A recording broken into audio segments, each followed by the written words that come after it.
That was absolutely disgusting. That was a horrible, horrible watch. I get it. I get it, the whole try not to be too negative, but I'm just talking about today. I'm just talking about today. And all we're going to talk about is today. I'm going to make it perfectly clear from the off in this video. There's no league over, or there's no, we're not out of any title race, there's no crisis, but there is 110% problems. And you're allowed to talk about these things. It'd be weird if we were just living in La La Land, in fantasy land, where there's no issues. Because I'm sorry, people, there absolutely is issues. Before we get into it, I want to say a massive thank you for 10k on the channel. It's a dream come true. Crazy, 10k. Thank you all so much for your support. Make sure you're subscribed. Make sure you hit the like on this video. And please leave all your thoughts down below in the comments, because I think rather than arguing with each other and saying, oh, you're right, you're wrong, you're right, you're wrong, it's a good time to have a discussion, to have a debate. So I'm going to lay down my opinions. Share yours. Tell me if you think mine are wrong. Tell me yours. I think it's a good time for us to have an open discussion and talk about what the problem is, because I'm not even going to lie, people, I felt today's result was coming for a while. I felt we were riding our luck in games against Fulham, against Southampton, Wolves. We were riding our luck. This performance we saw today, it's not the first time we've seen that this season. Today was maybe takes the cherry for the worst, but we've seen consistently poor performances all season, and there's a number of problems. So like I said, this has been coming for a while. We probably deserved it. I think the manager made some mistakes. I think players were poor, and I think some names need to be called out and say, look, they're just not playing well. I'm going to start with the defence. I talked about this after the Spurs game, and I've seen no improvement. I've seen no improvement at all. First of all, before the defence, I don't know what the story is with injuries. I know Diaz came off at half-time against Spurs. No word he was injured. Akanji didn't play against Spurs because he was injured. Stones is injured again. I don't get it. So we're looking at a back four of Walker back in the team. We're going to talk about Kyle Walker, Akanji, Ake, Vardiol. Now, other than Vardiol, none of them are having a particularly good season. None of them. I'm going to start with Kyle Walker, and I'm going to tell you he has to go. He has to go now. Kyle Walker is finished at Manchester City. He's finished at the highest level. And people, you have to take this at face value. Don't take this as me, Hugh, disrespecting Kyle Walker's legacy, because I'll be fully open and honest. I believe he's the greatest right back in Premier League history. But he's 34. We're in 2024. He's more liability than he is asset. Yeah? Kyle Walker's best attributes are no longer assets to us because they don't exist. He was never particularly good going forward. He's still not. He used to be the best in the world at one-on-one defending, using his pace, using his athleticism. He doesn't even have that anymore. His positional awareness, his timing, everything is off with Kyle Walker. He's done. I'm sorry, he's done. Respect to him for everything he's achieved and how good he was, but he's just not him anymore. He has to go. It's time to get a solid back four. I understand injuries have inhibited that and made it difficult for us, but we need to work towards having a structured back four, the same names every week. And I think that should be Akanji right back, Diaz and Stone centre half, and Vardiol left back. If one of them gets injured, put your natural replacement in, whoever that may be. But chopping in and changing and chopping in and changing, it just makes it unstable and it makes everyone vulnerable, which they are right now. Looking at the midfield, it was an absolute disaster from the midfield today. They were so bad. As a unit, they were so bad. No pace, no potency, no aggression.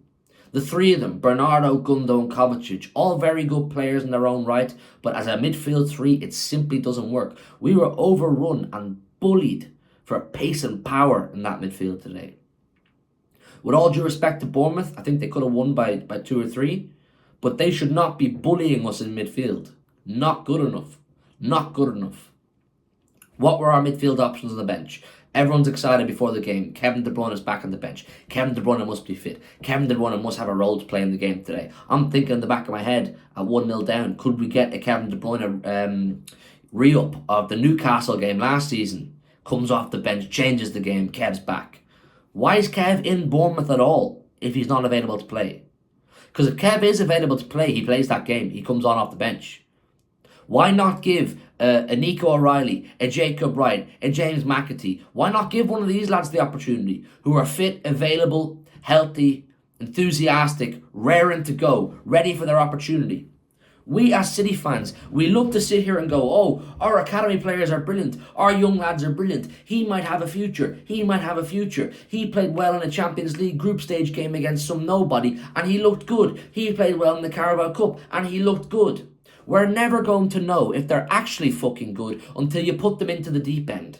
Give them a proper opportunity. On a day like today, we were crying out for someone with a bit of, a young lad who's going to crunch someone. Play a crazy pass. Go for a shot. Bit of audacity. Bit of belief. There was so little belief in our team. We always talk about where Man City we fight till the end. Today we fought at the end. Not till the end. We fought at the end. Because for 85 minutes there was no fight. Other than a wonder goal. A fantastic goal from Josko Vardiol. It would have been a total embarrassment. It would have been. And that's another thing. How are we in a situation, this goes for the attackers now, I've talked about defence and midfield, we're now in a position, people, where our left back is probably our second best chance at a goal these days. Probably our second best chance. Haaland, of course, being the best man, the most likely to score, our left back is our second best chance at a goal. That is not good enough. It's all fine and well being a nice football team. You play nice football. You've all got medals from the past. You've all achieved great things. But I'm sorry. It's not right to be saying if Haaland doesn't score or Vardiol doesn't score, we don't fucking score. We're not a ruthless team. Now look, that chance Haaland hit the post at the end, of course he should have scored. You know he should have scored. I know he should have scored. He knows he should have scored. But that's going to happen. He's going to miss chances. He's human. It's not right for us to sit here and say every single time Haaland gets a chance, it has to go in the back of the net. It's great because he scores more often than not, but days like today will come for him. There's not enough potency or threat in our attack. Not enough players chip in with goals. They simply don't. Players like Foden, players like Bernardo, players like Savio, players like Doku, players like Gundo, players like Kovacic. Spread the goals out. These players have to be more ruthless. We're looking at Haaland or our defenders to score. Do you know how mad that is?